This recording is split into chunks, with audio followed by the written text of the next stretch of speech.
All right, here's our next ink assignment. This handout, you can either print at home or have it in the classroom. It's more or less a pencil sketch of this finished scene. Your job is to use all the different ink techniques that we've been learning to fill in the picture. The handout, you should be able to look at it and see what the different techniques are. So let's go over this for a second. The trees. The trees are basically a scribble technique. So you are just going inside the scene that's already been drawn for you and sort of filling it in with a scribble that looks like the artist's work. Okay, so really we're learning from what someone else has done as an artist here. So I'll fill in my trees like that. Moving on.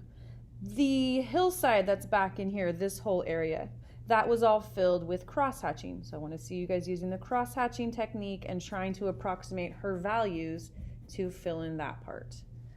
And the grass area down here and this shaded area here, again, all scribbles. So you can go ahead and scribble those parts in. The scribbles here, you'll notice, are mostly just at the bottom.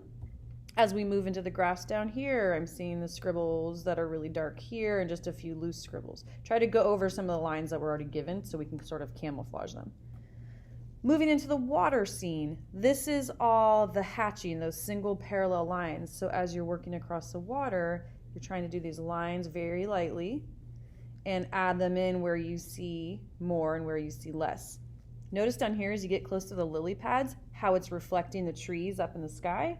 So lots of dark lines together to make that dark value. Hardly any lines through this section to make sure it looks light. And I think you guys can decipher the rest.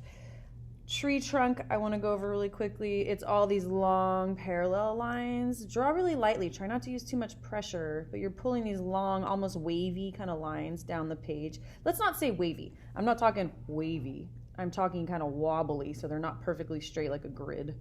And more of them closer together, almost intersecting in the areas where you want to shade heavier, like through this section here.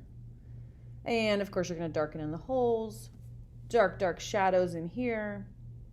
Last thing I want to point out to you, there are clouds in the sky, so you're using your final ink technique, which is to do stippling. Stippling is always really great for clouds. So fading in a little bit of stippling here to give us sort of a cloud shape.